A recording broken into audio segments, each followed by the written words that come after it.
ஜாப்பனீஸோட food habit இவ்வளோ பவர்ஃபுல்லானதா? தமிழ்நாடு கோயில்பட்டியில் பிறந்து ஜப்பானுக்கு குடிபெயர்ந்து அங்கே வாழ்ந்துட்டு வந்த முத்துக்குமார் அவங்களுக்கு புற்றுநோய் வந்தபோது டாக்டர்ஸ் அவங்களுக்கு 2 தீர்வுகளை சொல்லியிருக்காங்க.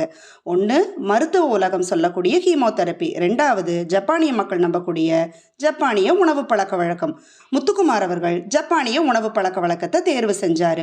ஜப்பானிய வாழ்க்கை முறையினாலையும் அவங்களோட பாரம்பரிய உணவு வகைகள்னாலையும் புற்றுநோயிலிருந்து முழுமையாக குணமடைஞ்சிருக்காரு.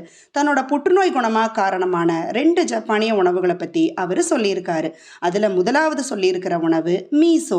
இந்த மீசோ அப்படிங்கிற உணவு கிட்டத்தட்ட 1000 இயர்ஸ்க்கு முன்னாடி இருந்து ஜாப்பனீஸ் பயன்படுத்திட்டு வர பழமையான பவர்ஃபுல்லான ஃபெர்மெண்டட் ஃபுட். ஹிரோஷிமா நாகசாகி அணுகுண்டு வீச்சில் தப்பிச்சவங்களை கதிர்வீச்சு பாதிப்பிலிருந்து பாதுகாத்தது இந்த மீசோ உணவு.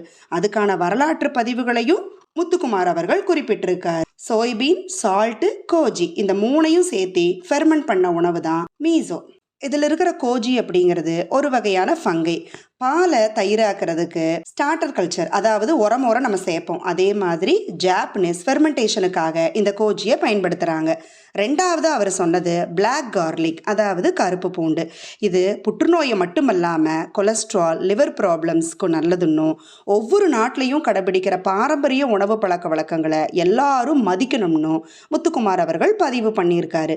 யான் பெற்ற இன்பம் பெருக இவ்வையகம்னு திருமூலரோட வார்த்தையை மெய்ப்பிச்ச தமிழன் முத்துக்குமார் அவர்களுக்கு நன்றி.